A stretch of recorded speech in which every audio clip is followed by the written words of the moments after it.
Bonsoir, bonsoir à toutes et à tous, il est 20 heures. Donc je déclare ouvert le conseil municipal du 15 septembre. Je fais l'appel. Alain Dozias, donc présent. Rémi Godard. Présent. Marie-Vonne Maignan. Présent. Julien Seyé. Présent. Frédéric Doisy. Présent. Benoît Baudry. Présent. Amélie Ménard. Présent. Régis Prudhomme. Présent. Bénédicte Penn. Jean-Philippe Ropers. Présent. Eliane Fouché. Présent. Philippe Estrade. Présent. Nathalie Santon-Ardouin. Donc elle est absente et pouvoir représentée par monsieur Thomas. Il y est, Thomas? Ah oui, je t'ai. Monsieur Thomas Grippon. Madame Katia Breton-Cuot, absente et représentée par Amélie Ménard. Christophe Loquet. Présent. Armel Genon. Présent. Cédric Machefer. Présent. Delphine Richard. Présent. Aurélie Chausse-Pied. Pouvoir. Et c'est Stéphanie. Amandine Raymond. Présent. Stéphanie Allais. Présent. Séverine Marquis, absente et je la représente. Ludovic Morin. Présent. Olivier Pinon. Absent. Pas représenté donc. Ouais. Ingrid Lerouge, je l'ai vue, oui, présente. La suite, elle est où là? De l'autre côté. Thomas Grippon. Lénie Bretonne. Absent. Pas représenté. Claudette Turc. Jean-Michel Minot. Présent. Thierry Belmont. Absent et représenté par M. Didier-Leget. Didier Leget, présent. Audrey Guillemot, présente. Jean-François Chandelille, présent. Bien, ben, avec le quorum est atteint, sans difficulté, on va pouvoir commencer. Les pouvoirs sont là, donc...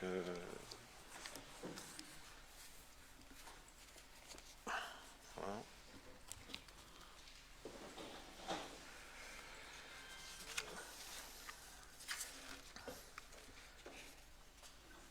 Alors, on va faire circuler la feuille de présence. Oui. Et on va désigner le secrétaire de séance, qui est monsieur Jean-Michel Minot. Le bouquin et le cahier, il faut faire circuler.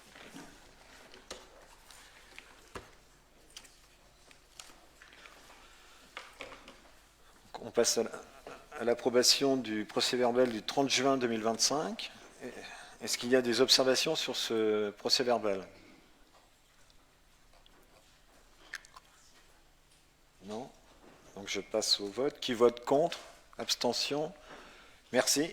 À l'unanimité, le procès-verbal est adopté. Je n'ai pas reçu de questions des habitants pour le conseil municipal. Et j'ai reçu une question orale des conseillers de Madame Guillemot. Monsieur le maire, l'association sociale Toile de Graines devait ouvrir ses portes en juin.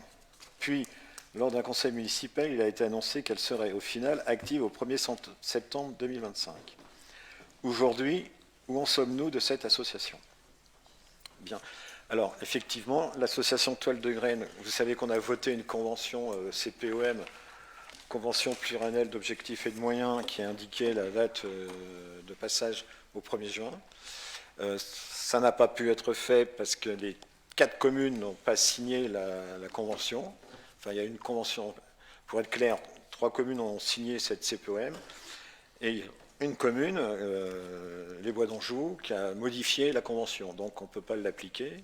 Donc on n'a pas pu passer l'association Toile de Graines en association. le passage en associatif. Quant à la date du 1er septembre, je n'ai pas dit que c'était fait pour le 1er septembre, parce qu'il n'y avait pas de conseil municipal, il n'y avait rien. Les discussions sont en cours. Pour l'instant, donc, la situation pour le passage en associatif est bloquée, on va dire. Et Toile de Graine, notre centre d'animation sociale, fonctionne en régime communal, comme il était jusqu'à présent. Donc il n'y a pas de passage en associatif. Donc les maires, on va travailler pour voir comment on peut passer en associatif. Voilà la situation actuelle. Est-ce que ça a d'autres questions? Non? Donc dès que j'aurai des nouvelles, dès qu'on avancera, je l'indiquerai bien sûr au conseil municipal sur l'avancement de nous avons toujours l'objectif de passer Toile de Graine en association, et les 4 communes sont toujours intéressées pour le passage en association de Toile de Graine. Voilà la situation. On va passer donc à la lecture des délibérations. Donc la première, c'est les décisions du maire. Donc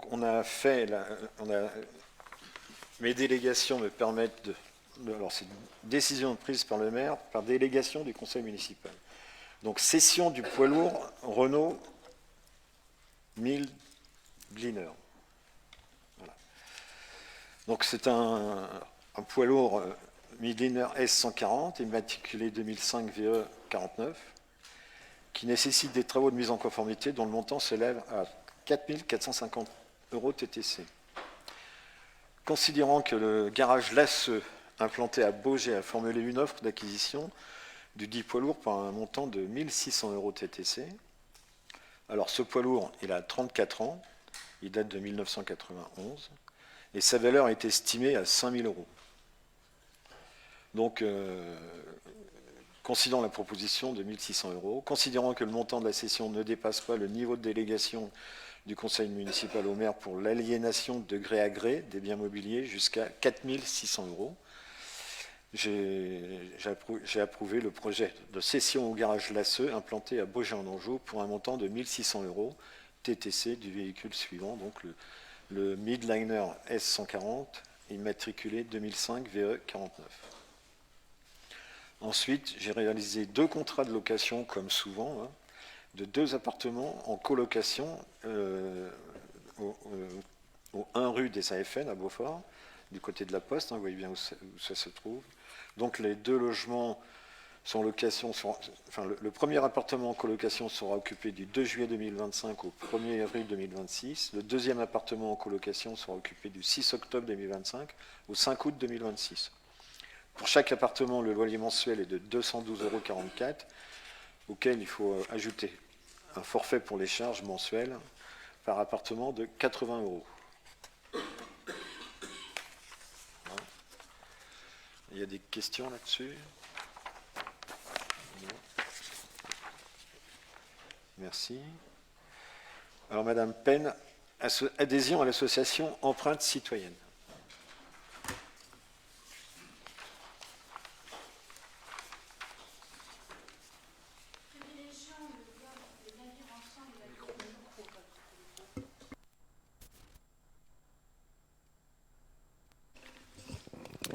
Privilégiant le bien vivre ensemble et la cohésion sociale, la municipalité a pour objectif de créer un environnement communal dans lequel chaque citoyen-citoyenne se sente écouté et acteur et actrice.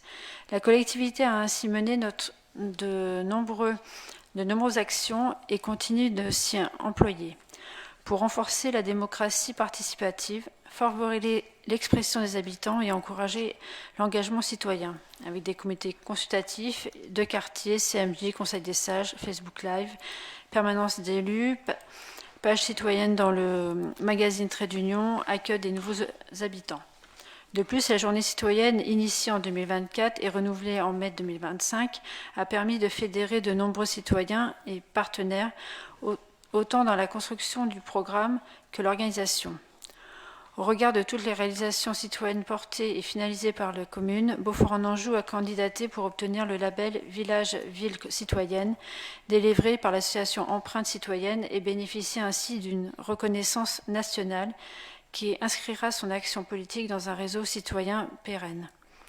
Ce label a été obtenu le 2 septembre 2025, après le dépôt du dossier le 30 juillet 2025. Ce label constitue un outil destiné non seulement à reconnaître et valoriser l'action citoyenne des communes, mais également à l'évaluer et à l'améliorer. Pour formuler l'obtention de ce label, je vous propose d'adhérer à l'association Empreinte citoyenne pour un montant de 400 €, correspondant au montant prévu pour les communes comptant de 2500 à 10 000 habitants. Cette adhésion permettra non seulement d'appartenir à la communauté territoire citoyen, espace d'échange, de partage et de diffusion de bonnes pratiques, webinaires, podcasts, cahiers des inspirations citoyennes, etc., mais également d'avoir accès aux ressources et outils de l'association. Je vous laisse délibérer.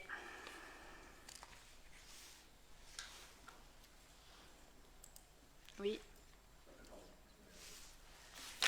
Madame Guillemot. J'avais juste une question par rapport à cette association. Je voulais savoir concrètement qu'est-ce que ça va nous apporter et qu'est-ce qui va être mis en place.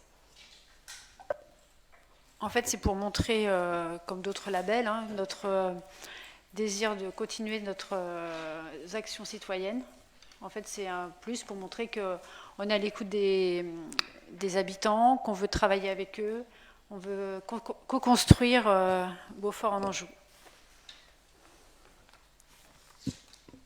J'avais juste des petits points parce qu'on a regardé un petit peu. Et en fait, moi, je voulais savoir si vous aviez regardé les points de vigilance qu'il y avait par rapport à ça. C'est juste des points de vigilance. Le projet est bien, il nous plaît bien, mais on nous parle de 3 points de vigilance, par exemple, de s'assurer du suivi.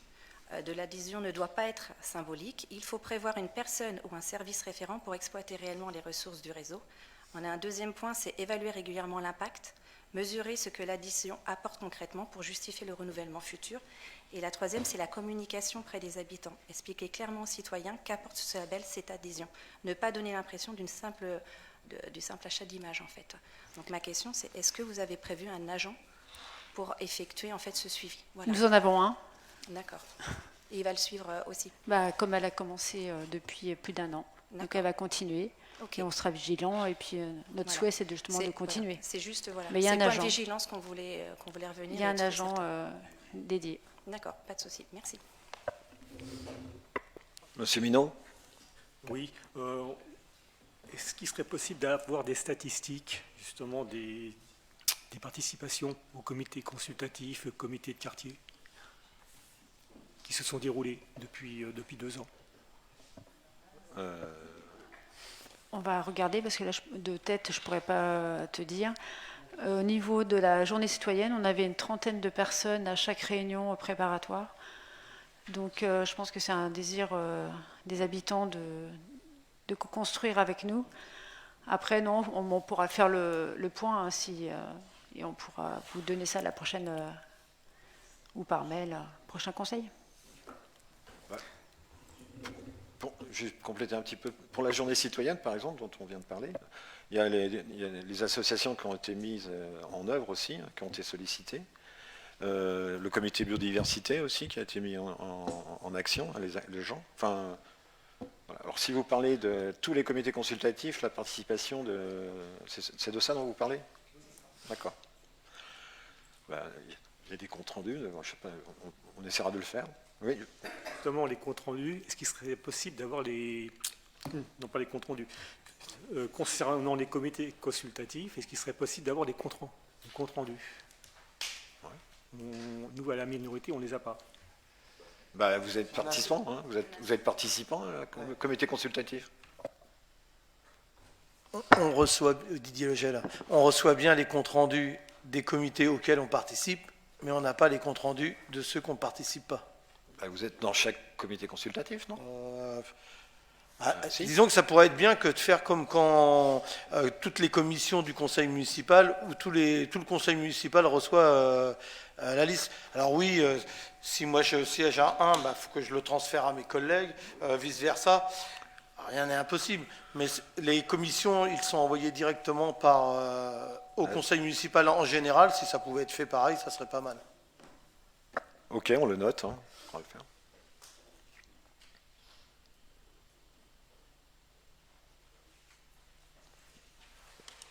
Je passe au vote. Qui vote contre? Abstention? Merci. Donc l'adhésion à l'association Empreinte Citoyenne est acceptée à l'unanimité. Monsieur Cellier, cession et acquisition entre la commune de Beaufort et Deschères-Prinet. Alors, c'est une régularisation de parcelles. En 1966, le programme de travaux de voirie de la commune de Gé prévoyait un redressement des fondations, un rechargement et un goudronnage de la voie communale numéro 4. Une délibération favorable a été adoptée en ce sens le 6 août 1966.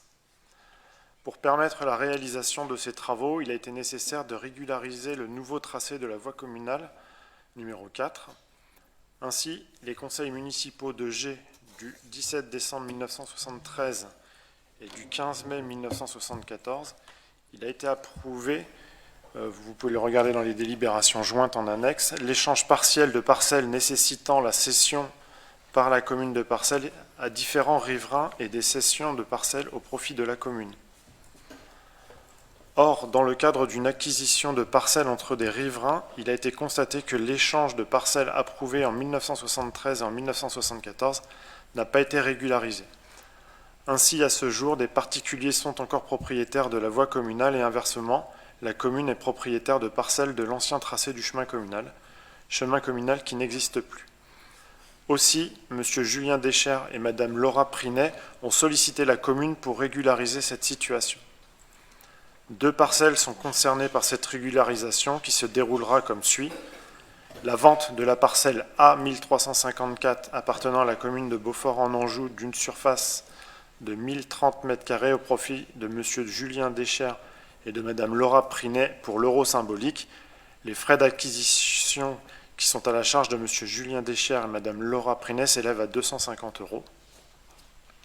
L'acquisition par la commune de Beaufort-en-Anjou de la parcelle A1368 d'une surface de 431 m², qui appartient à M. Julien Deschères et de Mme Laura Prinet pour l'euro symbolique. Les frais d'acquisition qui sont à la charge de la commune de Beaufort-en-Anjou s'élèvent à 250 €.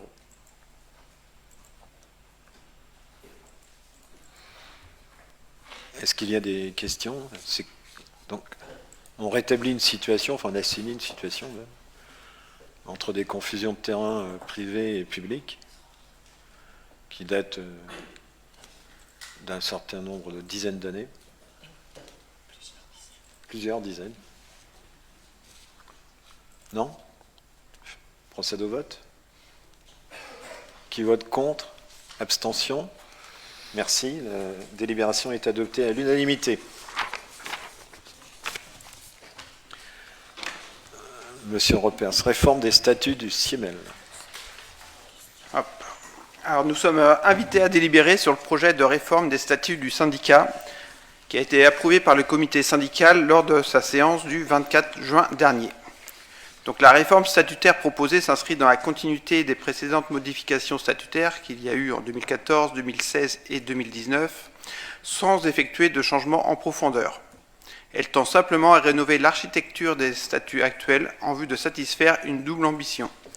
Maintenir la trajectoire prise par le syndicat ces dernières années pour diversifier ses activités au service des collectivités du Maine-et-Loire et d'autre part de conforter les principes de gouvernance territorialisée du syndicat. Donc cette proposition s'articule autour de 2 volets, un volet compétences et un volet de gouvernance. Donc le volet de compétences, c'est une présentation finalement clarifiée et innovante des activités du CIEMEL par domaine d'intervention. Historiquement, les statuts ont peu changé s'agissant des compétences et activités dans les domaines de l'électricité et du gaz. Ils ont été toutefois sensiblement enrichis au fil du temps, au fur et à mesure de l'accroissement des champs d'intervention du syndicat. Ils ont ainsi intégré les infrastructures de recharge pour véhicules électriques en 2014, les réseaux de chaleur, les stations d'avitaillement bio-GNV, le groupement d'achat d'électricité et de gaz, l'établissement et la mise à jour du plan de corps de rue simplifié en 2016 et enfin de la chaleur renouvelable en 2019. Depuis cette dernière évolution des statuts du syndicat, le syndicat agit dans de nouveaux secteurs tels que les réseaux d'objets connectés, les systèmes d'information géographique ou encore l'autoconsommation collective, qui méritent pleinement de figurer dans les statuts. Dans le même temps, la structuration des statuts actuels n'est pas adaptée. Elle génère une stratification peu lisible de ces champs d'intervention au fur et à mesure de l'empilement des nouvelles compétences et activités du syndicat. La modification statutaire propose de regrouper des activités du syndicat en domaines d'intervention et de les répartir dans chaque domaine en fonction de leur qualification juridique, selon qu'elles correspondent à une compétence obligatoire, une compétence optionnelle, subsidiaire ou annexe, ou une attribution complémentaire. Chaque qualification étant définie par les projets de statut. Donc, au travers de la nouvelle rédaction proposée, le projet de réforme entend sécuriser les évolutions récentes et à venir de l'activité du syndicat et faciliter leur appropriation par l'ensemble des acteurs locaux. Le projet de réforme statutaire tend également à clarifier les différents modes de gestion associés aux compétences et attributions du CIEMEL et permettent ainsi à chaque collectivité de mieux identifier les voies multiples de coopération avec le syndicat. En synthèse, le projet de réforme propose ainsi une répartition simplifiée et cohérente des activités du CIEMEL autour de 13 domaines d'intervention. Donc là, vous avez un tableau, on peut citer les différents domaines d'intervention. Il y a la distribution publique d'électricité, distribution publique de gaz, l'éclairage public, mobilité, la production d'énergie, la distribution publique de chaleur ou de froid, la maîtrise de la demande en énergie et efficacité énergétique, les communications électroniques, l'informatique, gestion de la donnée géographique territoriale et numérique, aménagement du territoire et urbanisme, objets et réseaux d'objets connectés, conseil et ingénierie, et le dernier, c'est la communication. Donc voilà pour le volet compétences, et concernant le volet gouvernance. C'est le renforcement du rôle des suppléants et actualisation des circonscriptions électives et de la composition du comité syndical. Le fonctionnement des instances du CIEMEL a déjà fait l'objet d'une profonde réforme statutaire en 2016 et 2019 pour adapter sa gouvernance à la réforme territoriale et à la diversification de ses compétences. Un équilibre satisfaisant semble avoir été trouvé s'agissant de la gouvernance territorialisée, avec une bonne articulation entre les circonscriptions électives et territoires d'animation d'un côté et le comité syndical allégé de l'autre, ainsi qu'un bon équilibre entre les représentations des communes. Donc chaque commune dispose d'un représentant, quelle que soit sa taille, et celle de leur groupement représentée en fonction de leur poids démographique. De ce fait, le projet de révision des statuts n'entend pas modifier la gouvernance actuelle du CIEMEL, il procède simplement à 2 ajustements complémentaires destinés à conforter son fonctionnement. Donc des ajustements rédactionnels pour clarifier la présentation et le rôle des représentants et délégués, simplifier la gestion des suppléants et d'une manière générale pour faciliter la compréhension du fonctionnement du syndicat. Un ajustement de la composition du comité syndical, donc en nombre de sièges, qui résulte d'une actualisation des circonscriptions électives et d'une mise à jour des populations municipales au 1er janvier 2025. Donc pour mémoire, les critères de détermination du nombre de sièges au comité syndical attribuables à chaque circonscription varient en fonction de la population municipale présente sur le territoire concerné. Les modifications des circonscriptions électives et conséquences associées serait la suivante. Elle ferait passer le comité syndical du CIEMEL de 46 à 50 délégués. Désormais, conformément aux articles L5211-17 et L5211-18 du Code général des collectivités territoriales, l'Assemblée délibérante de chaque membre du CIEMEL doit se prononcer sur cette modification statutaire. Donc il est proposé au conseil municipal d'approuver ou de refuser le projet de réforme des statuts du CIEMEL tel que vous avez en annexe et d'autoriser le maire à prendre toutes les mesures nécessaires à la mise en œuvre de la présente délibération.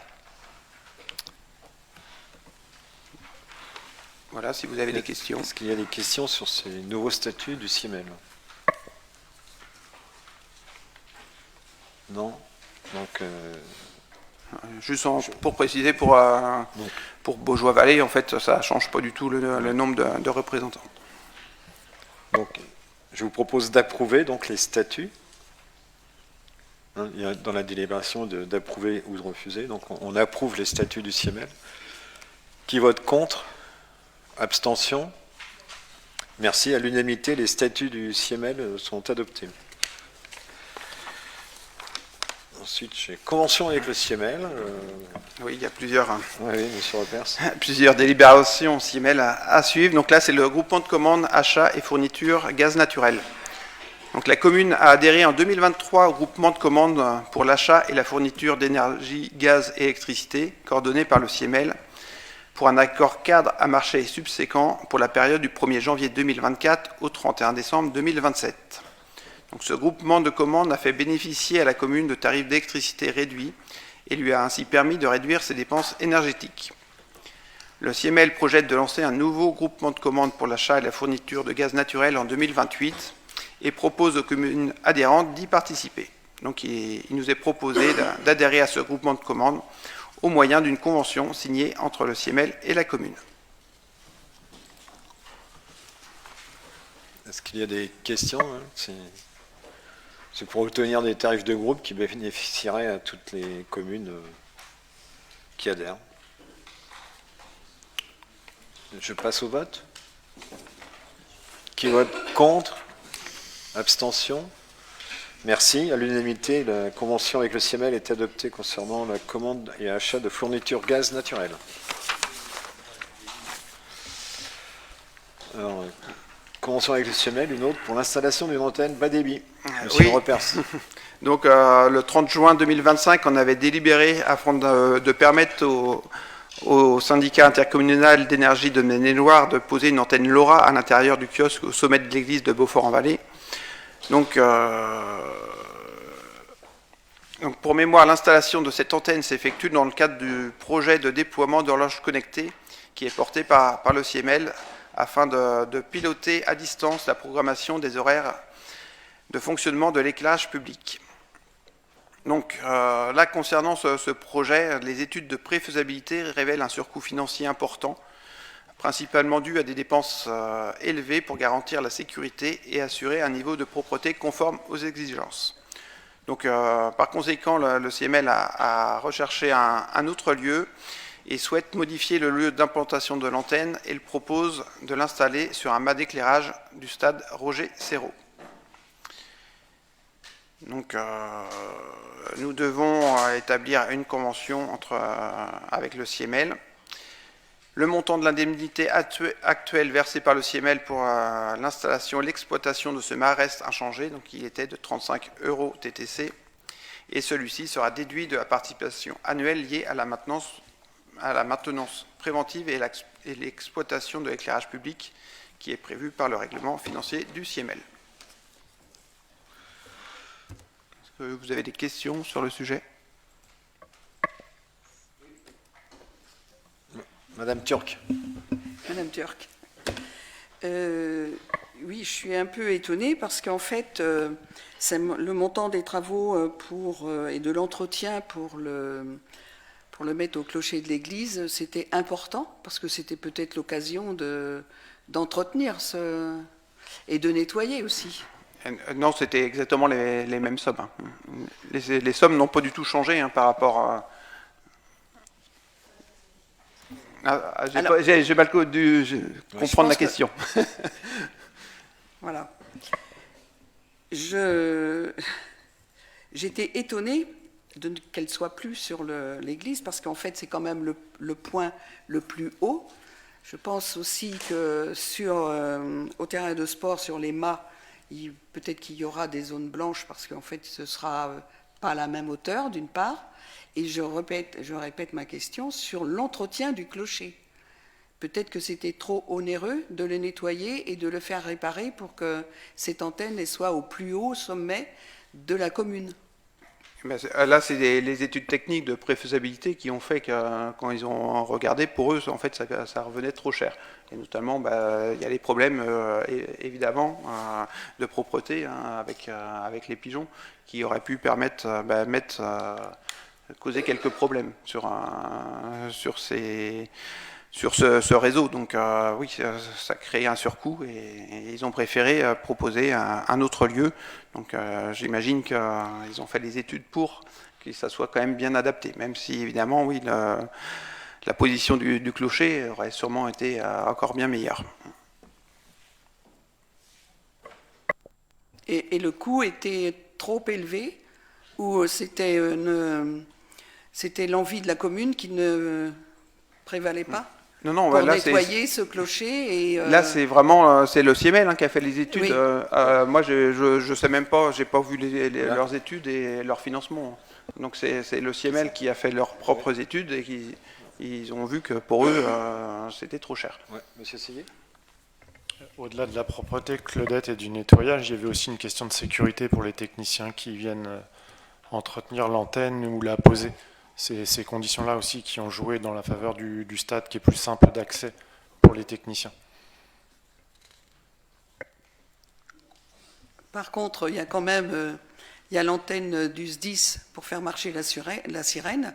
Elle est bien à l'extérieur et ça pose pas de problème. Et en fait, je pense qu'il y avait peut-être moyen de la protéger, de protéger cette antenne. Mais je pense que c'était pas votre volonté d'entretenir le clocher et mettre. La commune n'a pas participé. Hein.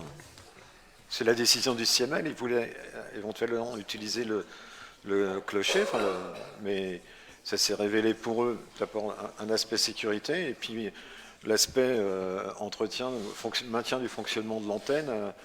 Voilà, et donc ils ont jugé que nous, on n'est pas intervenu du tout dedans. Hein. C'est leur proposition. On a voté pour, d'ailleurs, au mois de juin, c'est ça ? C'était au mois de juin.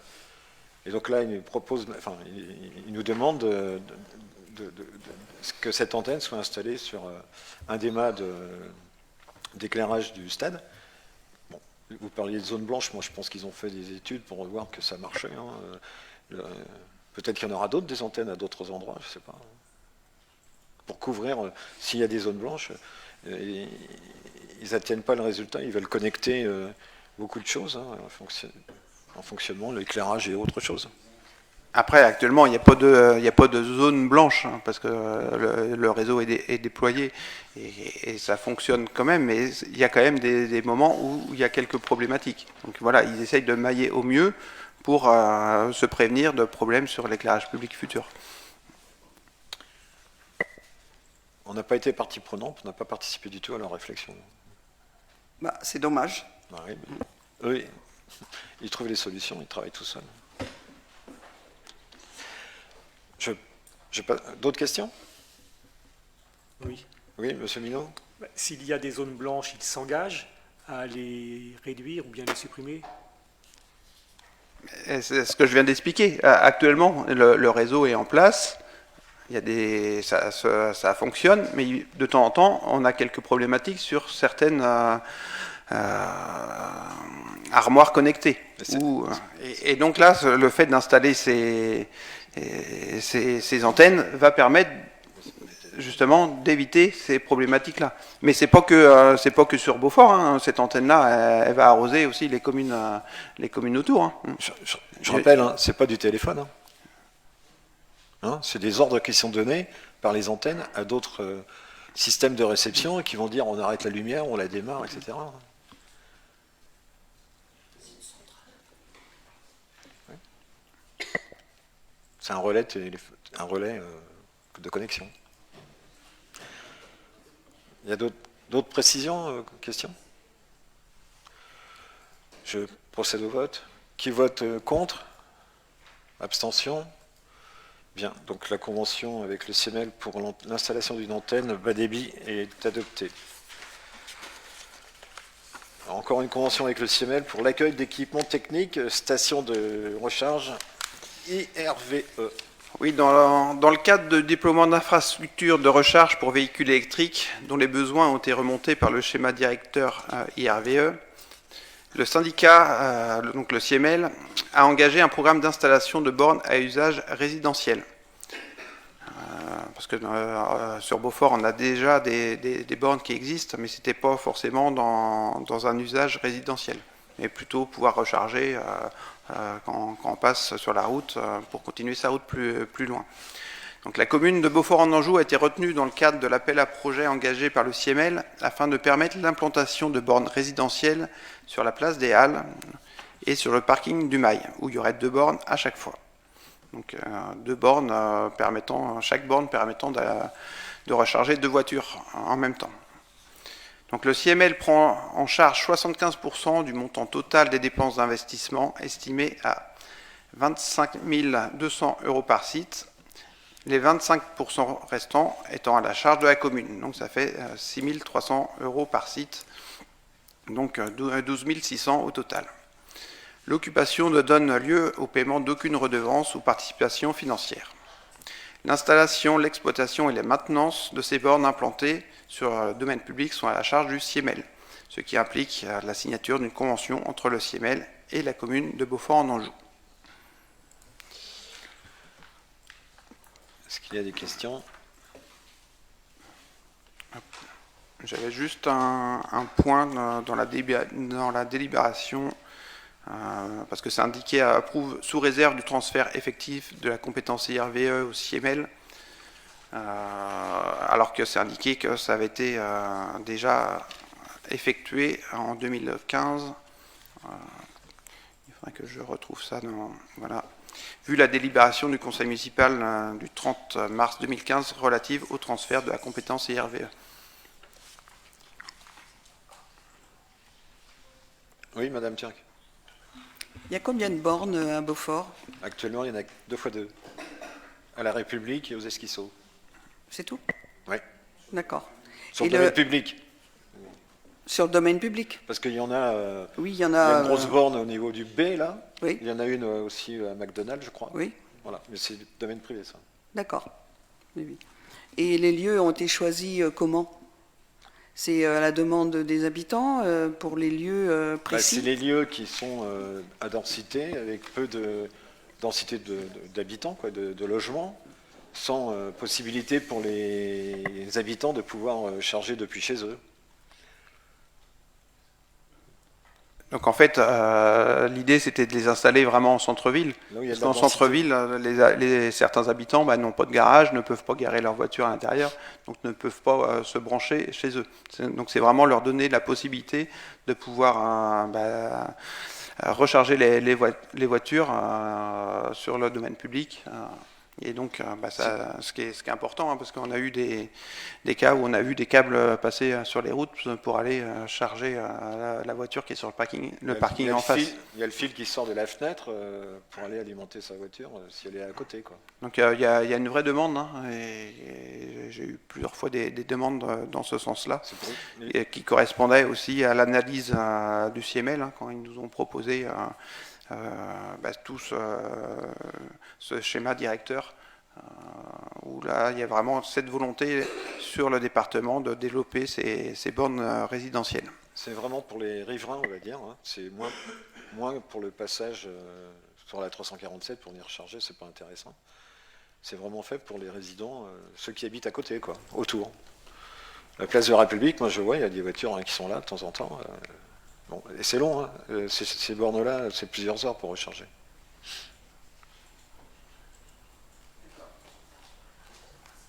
Oui, monsieur Minot? Et place des Halles, c'était pas possible de mettre ces emplacements au milieu de la place, plutôt que de se mettre sur des parkings tout près des maisons. Après, les emplacements sont faits en fonction du réseau aussi, hein, pour simplifier et avoir le moins de travaux possibles importants sur la voirie.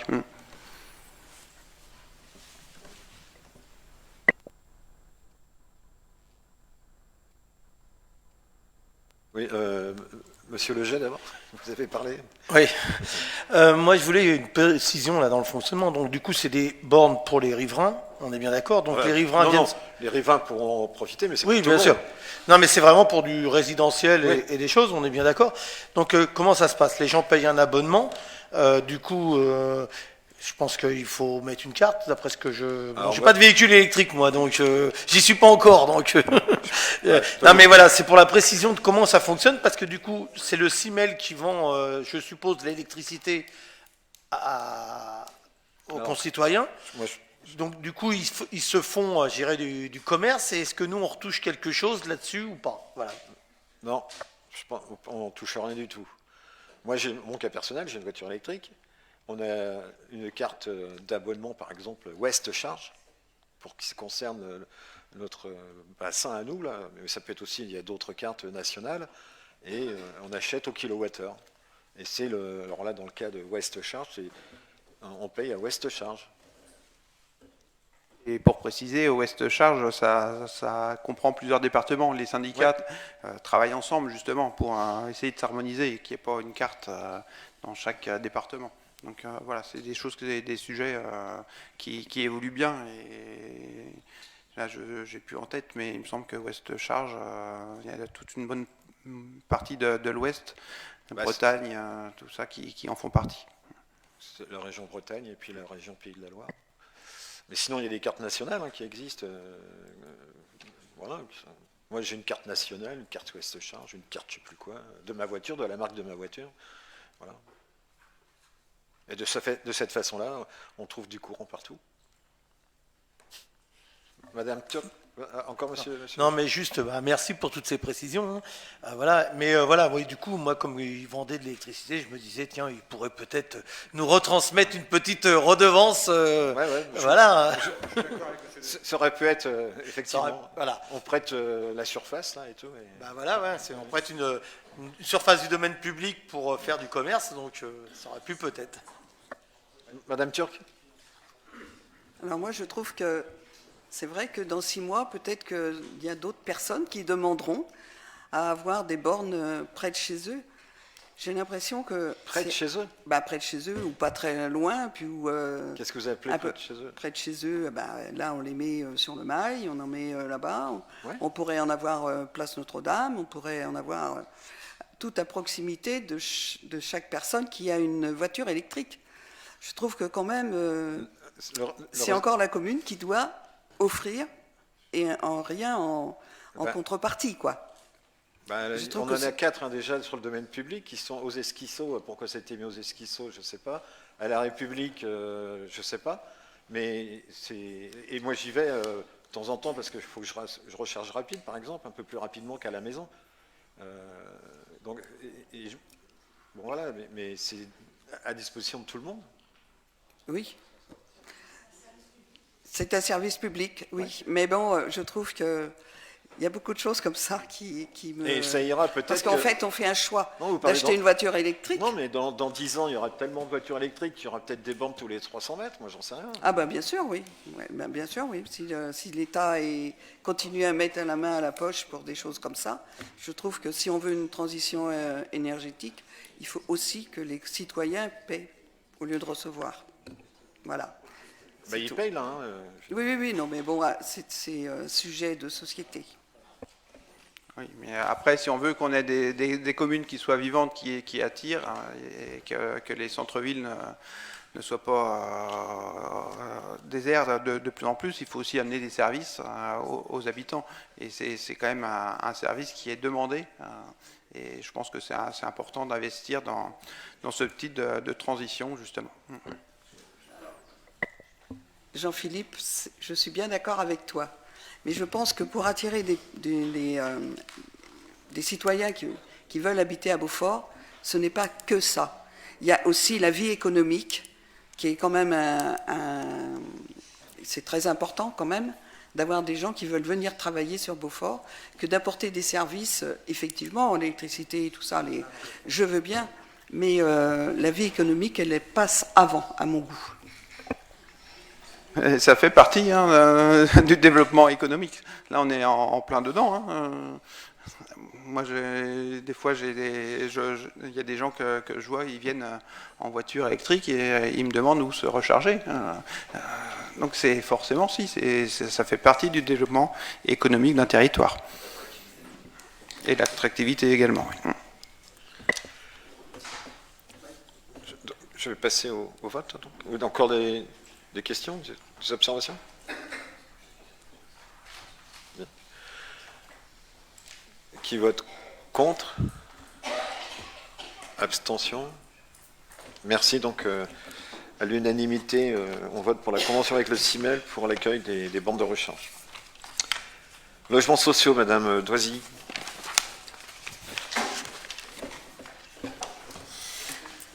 Alors, plan de partenariat de gestion des demandes concernant les logements sociaux. Non, je tire et ça risque de partir, si ça va. Les lois de 2014 pour l'accès au logement et à l'urbanisme rénové, ALUR, et la loi Égalité et Citoyenneté de 2017, c'est-à-dire la LEC, ont positionné des intercommunalités comme chef de file de la réforme de l'attribution des logements sociaux. Dans ce contexte, la communauté de communes Beaujois-Vallée a créé en mai 2024 la conférence intercommunale du logement, la CIL, et a engagé l'élaboration d'une convention intercommunale d'attribution et d'un plan partenarial de gestion de la demande locative sociale, le PPGD. Ce projet de plan partenarial de la gestion de la demande et de l'information des demandeurs a été élaboré en étroite collaboration avec l'État, les communes, les bailleurs sociaux et Action Logement. Donc le contenu du PPGD, c'est ce plan qui pour une durée de 6 ans, poursuit plusieurs objectifs. Organiser la gestion partagée des demandes de logement social grâce à l'outil ImoWeb, garantir le droit à l'information du demandeur, mettre en place un service d'information et d'accueil s'appuyant sur les communes, et déployer un système de cotation de la demande rendu obligatoire par la loi Élan du 23 novembre 2018. Les mairies constituent les points d'accueil et d'information privilégiés pour les demandeurs. Ces derniers peuvent déposer leurs demandes directement sur Internet ou bénéficier de l'accompagnement des agents France Service en cas de difficulté avec le numérique. Le dépôt papier demeure possible. Les communes transmettront alors les dossiers aux bailleurs et qui procéderont à l'enregistrement. Un support de communication sera mis à disposition des demandeurs pour expliquer la démarche de demande de logement social et la grille de cotation. Alors, un système de cotation. La grille de cotation, élaborée en concertation avec les communes, s'articule autour de 3 volets principaux. Les dossiers relevant des priorités nationales, DALO, sortie d'hébergement, victimes de violences, etc. Les dossiers relevant des priorités locales, ménages, jeunes ou âgés, personnes en emploi sur le territoire. Et la prise en compte de l'historique de la demande, nombre de passages en commission d'attribution, refus de propositions, etc. Cette grille ne se substitue pas à l'avis des commissions d'attribution, mais constitue une aide à la décision. Donc, pour information, cette grille a été élaborée en atelier. Il y a eu 3 ateliers qui ont été mis en place, c'est-à-dire en novembre 2024 et puis en 2025, où il y avait effectivement les communes, les 4 communes, les CCAS, et il y avait les bailleurs sociaux, la dette, bon. Donc, il y avait cette bonne représentation et on a pu travailler sur les cotations. Alors, il y a différentes cotations. On a ce qu'on appelle DALO, c'est le droit au logement. Là, c'est pour les urgences, ça c'est préfectoral, c'est contingenté préfet. Et là, c'est une décision quand les personnes sont inscrites DALO, on n'en a pas vraiment sur notre secteur. Ces personnes doivent accepter le logement qui leur est proposé, en tenant compte du territoire qu'elles ont demandé quand même. Et puis, il y a d'autres priorités, c'est la 2, c'est celle qui sort d'hébergement. Il y a celles qui sont bénéficiaires de la protection internationale, il y a les victimes de violences, les parcours des situations et spécificités. Et puis il y a le degré 3, c'est les locaux impropres à l'habitation. Enfin bon, vous voyez, il y a plusieurs cotations. Donc il y a celles qui sont nationales, qu'on ne peut pas se substituer, et puis il y a celles qui ont été un peu des priorités locales, où on a demandé, pour nous, qui était une certaine exigence. Ce qui fait qu'il peut y avoir des cotations sur une même demande dans différents lieux. Si sur les lieux restent sur la même EPCI, la cotation sont les mêmes, mais on peut voir un changement entre une cotation qui est sur Loire-Othion et une cotation sur l'EPCI. Vous voyez ? Donc, nous, au niveau local, on a privilégié effectivement les personnes qui étaient en logement soit sous-occupés, soit suroccupés. On a privilégié aussi les métiers comme des assistantes maternelles, tout ce qui était police, enfin pas gendarmerie, mais pompiers et autres, vous voyez, pour tous ceux qui travaillent en collectivité. Et ça, à partir de là, il y a des notes, et ça apparaît maintenant sur les fiches, quand les demandeurs de logement, ça apparaît. Elle voit un code CP 20, CP 40, CP 60, enfin vous voyez ce que ça donne. Donc ça veut dire que plus elles ont un nombre important, plus elles ont des chances, elles sont prioritaires. Mais après, c'est discuté en commission. Mais en général, les commissions tiennent compte un peu de l'avis aussi des communes. Il y a Action Logement aussi, parce que maintenant, dans l'attribution des logements, il y a les priorités nationales. Il y a Action Logement, automatiquement, pour les personnes qui travaillent, dont les entreprises cotisent auprès d'Action Logement. Et puis, il y a aussi les demandes, les choix des communes. Et après, c'est une décision en commission. Alors je rappelle que les logements sociaux, il y a quand même, pour ainsi dire, tout le monde peut profiter de ces logements sociaux. Pour vous donner un petit peu un ordre d'idée sur les sommes, sur les revenus des personnes, pour toucher un prêt locatif et d'intégration, les PLAI, c'est vraiment des personnes qui ont des bas revenus.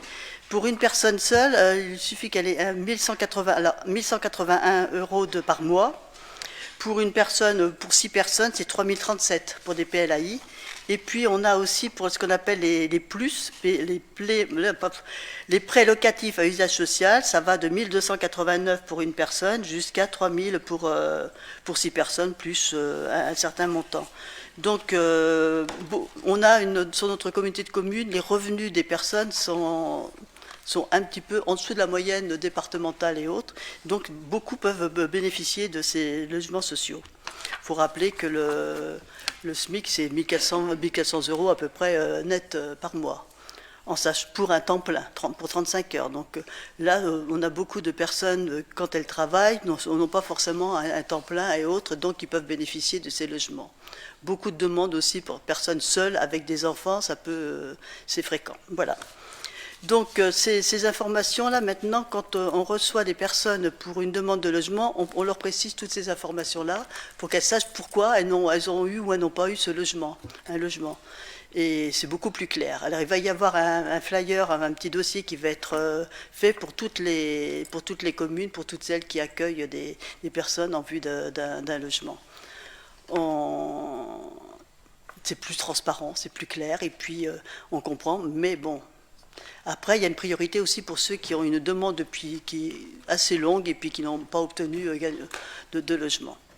Bon, après, sur notre PCI, enfin sur notre commune, on n'a pas eu beaucoup de logements sociaux de construits. Là, ça va arriver, ça va se développer parce que en ce moment, sur l'agglo d'Angers, il n'y a plus de place pour les gens. Donc, petit à petit, ils se déplacent, ils viennent dans notre secteur. On verra ce que ça donne, mais je peux vous dire que pour les logements qui vont se situer vers la rue du Général de Gaulle, j'espère que la commission se tiendra vraiment au mois d'octobre, parce que c'est repoussé tout le temps aussi, ça. Donc pour entrer dans ces logements en février, on a déjà énormément de personnes qui se positionnent. Donc on sent qu'il y a vraiment des besoins. Mais voilà. Est-ce que vous avez des questions ?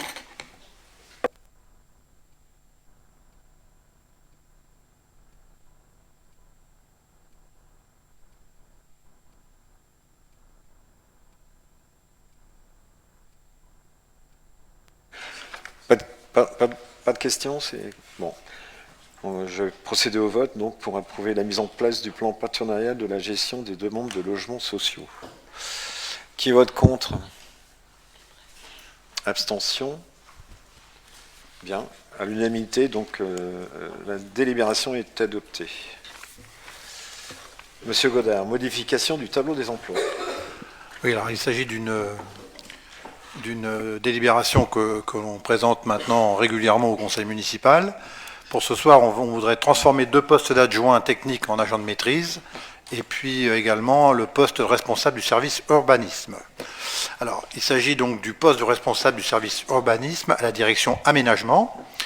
Le 27 mai 2024, et par délibération, le conseil municipal a adopté le tableau des emplois de la commune. À cette occasion, il a été arrêté le principe d'une organisation hiérarchique, cohérente et uniforme, en adéquation avec le niveau de responsabilité exercée. Dans ce cadre, il avait été décidé que les postes de chef de service seraient rattachés au niveau hiérarchique de catégorie B, à l'exception du service urbanisme. De même, les responsables de site à la direction enfance-jeunesse, école, bien que n'étant pas chef de service, eu égard à leur mission et responsabilités, ont été identifiés en catégorie B. Le recrutement d'une nouvelle responsable de la direction aménagement a conduit, après analyse et sur sa proposition, à une réorganisation des missions, notamment stratégiques, confiées à la responsable du service urbanisme. Cette situation a amené la commune à réexaminer la position hiérarchique de ce poste qui relève aujourd'hui du niveau hiérarchique de catégorie B, cadre d'emploi des rédacteurs territoriaux. Donc il vous est proposé d'acter la transformation du poste à compter du 13 janvier 2026, date correspondant à la fin du contrat de l'actuel responsable du service, en catégorie B. Ensuite, on a le poste d'agent de maîtrise au service des affaires scolaires et périscolaires à la direction enfance, jeunesse, école. En 2022, les responsables de la restauration scolaire sur les 3 sites de restauration scolaire gérés par la commune ont été intégrés avec les équipes d'animation présentes sur site. La responsabilité de l'ensemble de ces agents a été confiée à un responsable de site relevant de la filière animation. Si aujourd'hui les responsables cantines n'assurent plus l'encadrement formel de l'équipe de restauration et d'entretien, parce qu'elles ne réalisent pas les entretiens individuels, elles sont désignées comme les référentes techniques de leur site d'affectation. Donc au regard de leur fiche de poste, les missions qui leur sont dévolues peuvent relever de celles pouvant être confiées à un agent de maîtrise, tel que défini dans le décret portant statut particulier de ce cadre d'emploi. Donc il est à noter que 2 référentes de site, Château et Vallée, relèvent de la filière technique pour une quantité de travail de 1,91 ETP, un agent qui est à temps complet et un agent qui est à temps non complet à hauteur de 32/35e. Une référente de site Boussard à temps complet relève de la filière animation. Le cadre d'emploi des agents territoriaux d'animation ne permet pas d'accéder au grade d'agent de maîtrise par la voie de la promotion interne. Donc, dans ce cadre, il vous est proposé de modifier le niveau hiérarchique cible de 2 postes pour une quantité de travail de 1,91 ETP du cadre d'emploi des adjoints techniques au cadre d'emploi des agents de maîtrise. Bon, l'impact sur le budget communal est peu important. Les incidences financières d'un reclassement à l'issue d'une promotion interne au grade d'agent de maîtrise n'étant pas significatives, malheureusement pour les agents, et le régime indemnitaire n'étant pas amené à évoluer car les agents exerceront toujours les mêmes missions. Donc je vous demande de valider ces 2 nouveaux emplois qui ne modifient pas le nombre total d'emplois permanents équivalent en temps plein à 100,64 ETP. Voilà. Y a-t-il des questions? Monsieur Leget. Oui, non, donc sur ce délibération, autant sur les postes d'agents de maîtrise, cela ne pose aucun problème, et au contraire, ça va dans le bon sens pour les agents. C'est sur la modification du poste de responsable du service urbanisme, où là on est un peu plus partagé, dans le sens où on passe un poste qui était catégorie A, on le passe catégorie B. Alors oui, on entend bien que le contrat de l'agent actuel s'arrête le 13 janvier et qu'on profite de cette fin de contrat pour modifier. Mais malgré tout, voilà, cet agent du coup, s'il postule sur le poste, c'est plus du tout le même cadre, c'est plus la même fiche de poste. C'est un agent qui portait, qui a porté le plus, tout ça, et le plus qui est en stand-by en ce moment, qu'on ne voit pas avancer. On se dit que de repartir, parce qu'il est probable que cette personne, je ne sais pas si elle postulera sur le poste de catégorie B ou pas, mais en tout cas, si on perdait cet agent qui maîtrise le dossier, qui maîtrise le territoire, nous semble, voilà, c'est dommage de perdre de la compétence. La personne maîtrisait le territoire, et là, on risque de perdre, et du coup perdre peut-être en efficacité, à voir. Je ne sais pas que la personne qu'on embauchera aura peut-être des grandes capacités aussi. Et donc, d'autant plus, là, dans cette délibération, on met que c'est vu l'avis du CST du 5 septembre, on aurait aimé connaître les avis du CTC du 5 septembre, parce que oui, le compte-rendu n'est pas encore sorti et on ne l'a pas eu, si c'était possible. CSC, excusez-moi. Oui, non, mais tout va bien. Donc, je partage la première partie, enfin, je partage tout d'ailleurs. Hein. La personne qui aujourd'hui travaille, qui est contractuelle, termine ses 2 fois 3 ans. Et donc, réglementairement, on est obligé effectivement de repasser une obligation de poste. Hein, donc, c'est ce qui se fait aujourd'hui. Cette personne est parfaitement au courant de la situation. Le CST, alors pour répondre à la question, les membres élus du CST ont voté contre. Les membres agents, pardon. Les membres agents ont voté contre. Les membres élus, une personne a voté contre et 3 personnes ont voté pour. Voilà. Alors j'ai précisé aux membres du CST, c'est pas écrit dans les délibérations, que la personne en question, son poste en B, si elle était reconduite, son niveau de rémunération resterait le même. Hein, c'est une décision qu'on a prise également.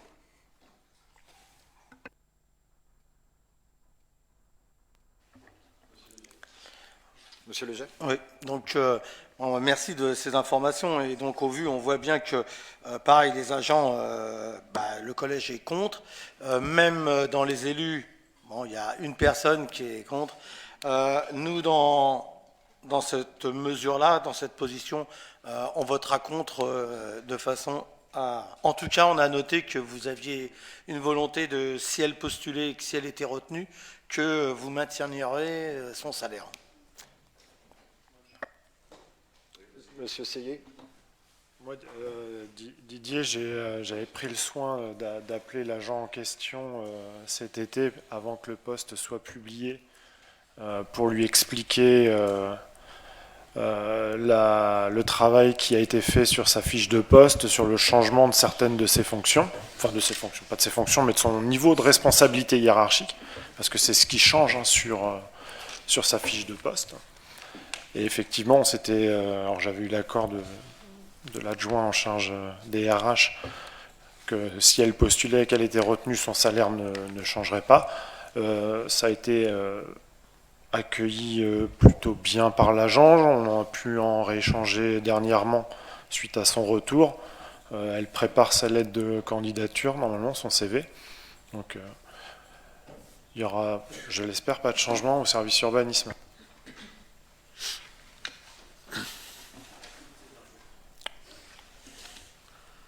D'autres observations ? Je vais procéder au vote. Alors, qui vote contre ? Alors, attendez, levez les mains toutes et tous. 1, 2, 3, 4, 5, 6, 7, 8, 9, 10. Alors, 10 contre. Abstention ? 1, 2, 2 abstentions. Donc, alors, j'ai dit 10 plus 2, ça fait 12. 12 t de 33, ça fait 21. 21, c'est ça ? Bon, allez, ceux qui votent pour, donc 21 normalement. Et n'oubliez pas vos procurations aussi. 1, 2, 3, 4, 5, 6, 7, 8, 9, 10, 11, 12, 13, 14, 15, 16. C'est ça ? Ça fait tous les... Moi, les absents. Ah, il y a des absents, c'est ça, oui. Il y a des absents, là. Donc, bon, vous avez noté les... Non, il me faut les contre. On recommence pour les contre, alors. 1, 2, 3, 4, 5, 6, 7, 8, 9, 10, 11. Je ne t'avais pas compté, je crois. Je recommence. 1, 2, 3, 4. Monsieur Leger, 2, 5, 6, 7, 8, 9, 10, 11.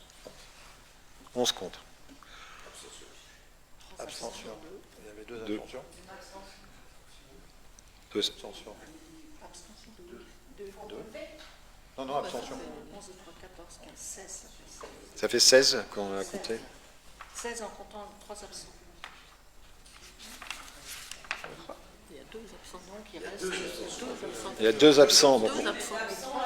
on est 31. Donc, pour aller... Hein Et Lénie là-bas. Oui. 2 absents. Deux. Donc 18. Donc il y a 18 pour. Voilà. Donc la délibération est adoptée avec 18 voix pour, 11 contre et 2 abstentions. Ensuite, alors là, Monsieur Dauzias. Communication du rapport d'observation définitive de la communauté de communes Baugeois-Vallée réalisé par la Chambre régionale des comptes. Donc la collectivité CCBV a fait l'objet d'un contrôle de la Cour des comptes. Et voici les observations de la CCBV à la Chambre des comptes. Le 11 septembre 2024, le président de la Chambre régionale des comptes des Pays de la Loire a informé la communauté de communes Baugeois-Vallée de l'engagement du contrôle des comptes et de la gestion de la communauté de communes Baugeois-Vallée, à compter de l'exercice 2018 jusqu'à la période la plus récente. Le rapport d'observation défini met en lumière une intercommunalité solide, bien structurée et engagée dans une gestion rigoureuse et évolutive de ses compétences. La Chambre souligne plusieurs points positifs majeurs, tout en émettant 7 recommandations constructives. 4 sont déjà engagées. Élaborer le PICS, Plan intercommunal de sauvegarde, mettre en œuvre la stratégie foncière telle que prévue dans la feuille de route, systématiser la comptabilité d'engagement en fonctionnement, enrichir le plan pluriannuel d'investissement avec la prise en compte du schéma directeur d'assainissement collectif. 2 seront traités d'ici la fin de l'année, mettre en place le recueil et traitement des signalements des agents, mettre en place un dispositif de contrôle interne de la paye. Il restera l'actualisation du SCOT pour obtenir les objectifs de sobriété foncière. ZAN, ça veut dire zéro artificialisation nette, dont le calendrier est lié aux évolutions législatives à venir. La réponse à ces observations a été jointe au rapport qui vous a été transmis dans son intégralité. Vous constaterez qu'il est favorable et que le contrôle a d'ores et déjà conduit à de nombreux points d'amélioration. La synthèse proposée par la Chambre insiste sur les points suivants. Une intercommunalité resserrée sur ses compétences obligatoires. Ce constat traduit les choix opérés par les élus municipaux lors de sa création en 2017. La Chambre reconnaît la qualité du projet de territoire élaboré avec ses 7 communes, mais note un suivi à améliorer. Elle regrette que le contrat local de santé ne soit pas géré à l'échelon intercommunal. Démarche de progrès en matière d'intégration et de mutualisation. La Chambre souligne le faible taux d'intégration fiscale et fonctionnelle entre la CCBV et ses communes membres, l'absence de schéma de mutualisation, le reversement de 75% de la fiscalité levée et la non-adoption d'un pacte financier limitent l'efficacité collective du bloc communal. Elle encourage à une réflexion approfondie sur les mutualisations et à l'élaboration d'un tel pacte pour optimiser les ressources et rationaliser les charges. Cette démarche est aujourd'hui difficile au regard de l'organisation territoriale, avec notamment des communes nouvelles qui gèrent parfaitement leurs compétences. La Chambre n'a pas tenu compte de cette spécificité. Une gouvernance équilibrée et représentative. La composition des instances garantit la représentativité des communes membres et un fonctionnement globalement consensuel. Le conseil communautaire et le bureau sont régulièrement réunis et l'information des élus comme des citoyens a été renforcée. La probité des élus est prise en compte avec des mesures internes de prévention des conflits d'intérêts, même si celles-ci sont à compléter. Les arrêtés de déport recommandés sont en cours de signature. Le taux de participation aux réunions est satisfaisant, voire important, avec une réserve pour la participation des membres associés au bureau, commission musique et comité consultatif tourisme. Il convient que l'organisation permet à toutes les communes d'être représentées au sein du bureau et de manière équilibrée au sein du conseil communautaire. Une gestion des ressources humaines en amélioration continue. La montée en charge progressive des effectifs et la mise en conformité des pratiques recrutement, paie, régime indemnitaire, traduisent une professionnalisation croissante des ressources humaines. Bien que la Chambre n'ait identifié aucune difficulté, elle recommande de renforcer le contrôle interne sur la paie et de mettre en place une procédure de signalement des situations à risque, engagement que la CCBV a d'ores et déjà intégré dans son plan d'action. Des politiques publiques attentives aux enjeux environnementaux. La CCBV a engagé des actions tangibles en matière de transition écologique, notamment à travers son PCAET. Une baisse des émissions de gaz à effet de serre est observée. La gestion des déchets progresse et le suivi de la compétence eau potable est rigoureux. Toutefois, la Chambre recommande de formaliser une véritable stratégie de sobriété foncière, en cohérence avec les objectifs de zéro artificialisation nette et d'actualiser le SCOT pour anticiper les défis fonciers. La CCBV demeure dans l'attente de données législatives plus précises. Le flou actuel ne facilite pas l'anticipation. Une situation financière saine et une gestion budgétaire satisfaisante. La Chambre constate une capacité d'autofinancement solide et en progression, une trésorerie confortable et une maîtrise des charges de gestion. Elle recommande néanmoins de renforcer la fiabilité de certaines prévisions budgétaires et de recourir plus systématiquement à la comptabilité d'engagement, notamment pour les dépenses de fonctionnement. 3 délibérations seront proposées au Conseil communautaire à la suite de cette communication pour répondre à certaines demandes assez techniques. Globalement, le rapport confirme les analyses qui ont été faites par la Direction des finances publiques et par l'AFL, Banque des collectivités. Un engagement actif face aux recommandations. La CCBV a répondu favorablement aux recommandations émises, en engageant plusieurs démarches concrètes: enrichissement du projet de territoire, anticipation du plan intercommunal de sauvegarde, amélioration de la gouvernance et projection budgétaire à moyen terme. Ces évolutions témoignent d'une volonté d'adaptation et de progrès continu. En conclusion, la Chambre régionale des comptes reconnaît la gestion satisfaisante de la communauté de communes Vosges-Vallée, son engagement dans les politiques publiques de transition et sa solidité financière, tout en l'invitant à approfondir cette dynamique de coopération intercommunale. Ces perspectives d'amélioration s'inscrivent dans un cadre institutionnel sain, porteur d'une gouvernance responsable et d'une ambition collective affirmée. Les communes sont tenues de présenter ce rapport à leurs conseils municipaux respectifs. Il vous est donc proposé de prendre acte de l'examen du rapport d'observation définitive de la Chambre régionale des comptes des Pays de la Loire, consécutif à l'engagement du contrôle des comptes et de la gestion de la communauté de communes Vosges-Vallée à compter de l'exercice 2018 jusqu'à la période la plus récente. Voilà. Donc je vous demande, on prend acte de cette communication qui traduit le contrôle de la Chambre régionale des comptes sur la gestion de la CCBV. Voilà.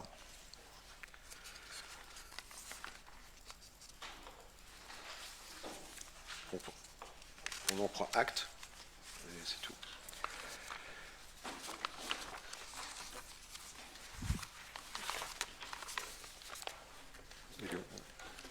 C'est mon papier.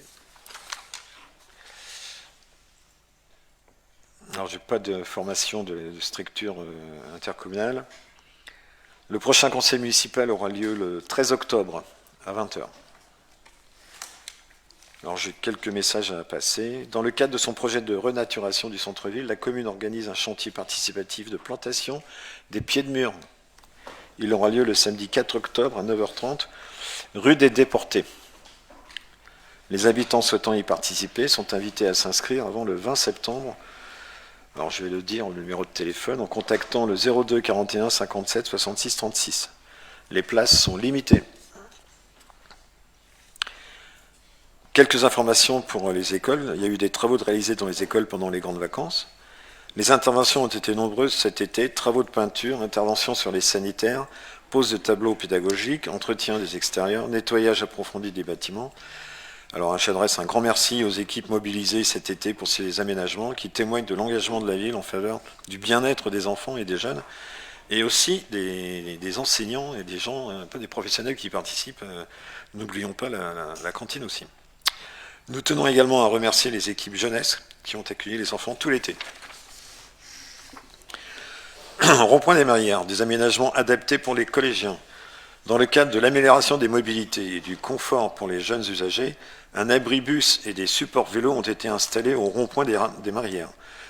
Ces aménagements destinés à faciliter le quotidien des collégiens leur permettent d'attendre le bus à l'abri des intempéries et offrent une solution de stationnement adaptée à ceux qui privilégient les déplacements à vélo.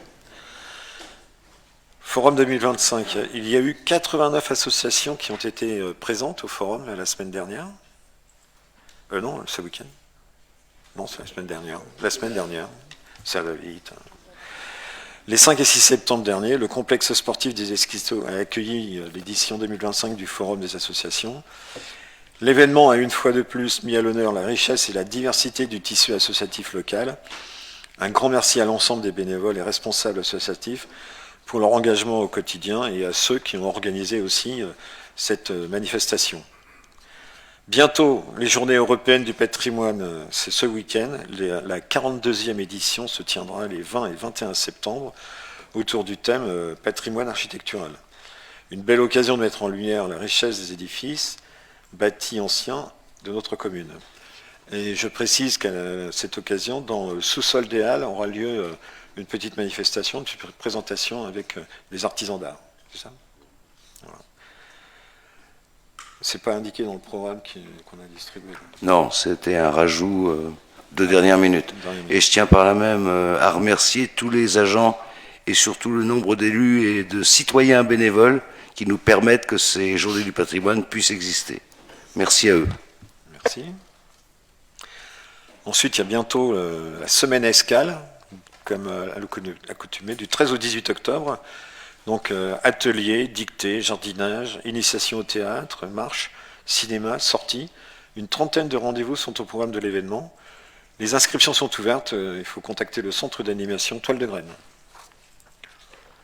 Voilà. Est-ce que je n'ai pas d'observation. Monsieur Machefer ? Oui, je voulais juste rajouter des petites informations, notamment le semi-marathon de Beaufort qui aura lieu le dimanche 5 octobre prochain. Donc je vous invite tous à venir encourager nos coureuses, nos coureurs. Et je parle sous le contrôle de Rémi, je crois qu'il doit rester quelques places pour le 10, peut-être une petite vingtaine de places, et quelques places également sur le 7 km de Beaufort. Donc je vous encourage à venir encourager tout le monde, ou peut-être courir même sur le 7 km. Le record de Julien, tu te fais ça ? On peut dire un mot ? Et j'en profite, sur le même jour, il y a la marche solidaire pour Octobre Rose. Alors, pardon ? Excusez-moi. Là. Octobre Rose. Octobre Rose, oui. Et Beaufort. Alors, après, monsieur Leger, juste une petite communication à faire qui concerne le semi-marathon. Cette année, le semi-marathon accueille un monsieur qui a 23 ans de plus maintenant, parce qu'il a eu, et il est toujours, recordman du semi-marathon junior. De France, recordman de France, champion de France, donc, record depuis 2000, alors j'ai dit 2002. Alors il s'agit de monsieur Yann Debon, et donc il viendra participer cette année. Et j'encourage donc les juniors d'aujourd'hui à battre son record, parce que 23 ans c'est long, tant mieux pour lui, il est au sommet depuis 23 ans, mais 1h06 et 37 secondes. Voilà. Pour 21 km et 100. Voilà. Donc record à battre. Bon. Junior, c'est jusqu'à quel âge, Junior ? Cédric, tu connais ? Junior, c'est jusqu'à quel âge ? C'est quel âge ? 18 ans avec. Bonne question, mais là, non, j'ai pas la réponse. Je crois que c'est 18 ans avec. Enfin bon, vous voyez qu'il y a une belle motivation pour battre un beau record qui dure longtemps, établi donc à Beaufort en Valais à l'époque.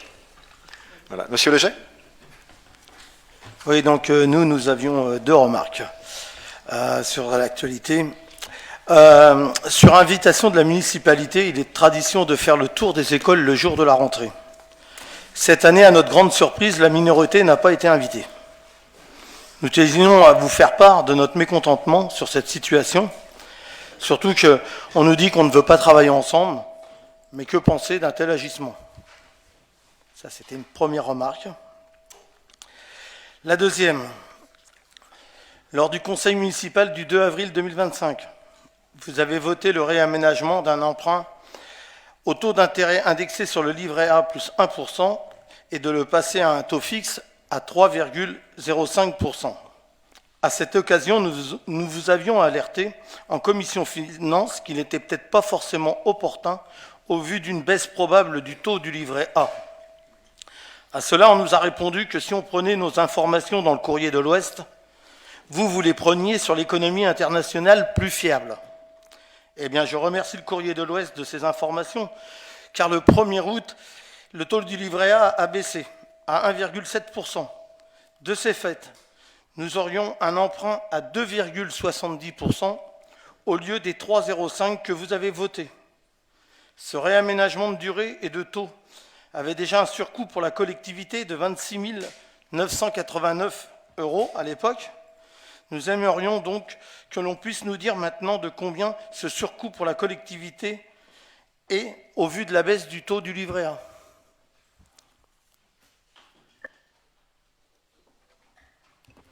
Oui, à cette commission finance, on a parlé de livret A, on a parlé OAT, et on a cherché aussi à trouver de l'oxygène. Donc c'était aussi le but de trouver de l'oxygène vis-à-vis de la CAF. Donc livret A, OAT, on n'est pas divin, hein, mais regarde l'OAT va dans l'autre sens aussi. Donc c'est les bons du Trésor, donc OAT à 10 ans. Très compliqué, hein. Donc, mais bon, il faut décider. Mais bon, on va pas rappeler ce qui s'est passé en 2002. Hein. Il y avait une super proposition sur laquelle on n'a pas répondu. Hein. Donc, malheureusement, hein, on n'en serait pas là. Hein. En 2002, tout aurait été réaménagé. Hein. Bon, on va pas refaire l'histoire. Monsieur Lequet. Bonsoir. S'instaure une pratique qui est pour moi fortement désagréable. Je suis pour l'expression de tous les groupes, mais elle se fait dans un cadre précis. J'ai été dans l'opposition face à M. de Gourdeau qui n'acceptait pas qu'on fasse des débats après le conseil municipal. En l'occurrence, on n'est pas là pour nous récupérer vos débats sans avoir préparé les thèmes, donc je ne vois pas pourquoi on laisse la parole. Les questions diverses ne sont pas là pour débattre de débats que vous avez envie de mettre à l'ordre du jour, sans que nous ayons conscience des thèmes que vous voulez aborder. Bien. Peut-être un petit point technique, Didier. Il s'agit donc du prêt sur le taux, mais aussi sur la durée. Et donc, comme il y a une durée plus longue, le taux est un tout petit peu plus cher. Et puis, je répondrai bien volontiers, mais avec des chiffres techniques, comme je le fais à chaque fois.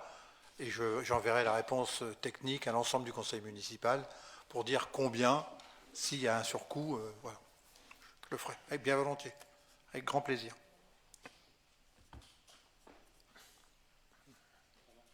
Oui, Julien. Monsieur Séguier. Puisque c'est un temps d'information pour le conseil municipal, on a mandaté l'entreprise TPPL qui effectuera des travaux de rénovation de la chaussée, rue de la Chaussée, semaine 40, donc entre le lundi 29 septembre et le vendredi 3 octobre. Donc il y a une réunion avec les riverains qui est prévue milieu de semaine prochaine, mercredi, à 18h. Bien, merci. Moi, j'ai encore une autre information. Nous faisons, comme l'année dernière, un accueil des nouveaux habitants. Alors, les inscriptions sont en cours. Il y a une date, non? Je ne sais plus. La date, c'est le 11 octobre. Elles ont lieu jusqu'au 26 septembre. Donc, voilà, donc les gens qui nous regardent, et puis c'est la manifestation. Enfin, il s'agit comme on a fait l'année dernière, on reçoit les nouveaux habitants qui vont s'inscrire d'ici la date qui vient d'être dite, avec une présentation de la ville et puis un petit pot convivial où tout le conseil municipal, bien sûr, est invité. Voilà la dernière information qui me vient à l'esprit. Bien, alors il est 21h24.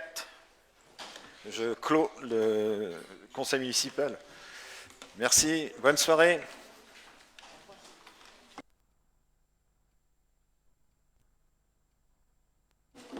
Et au 13 octobre alors pour... au revoir.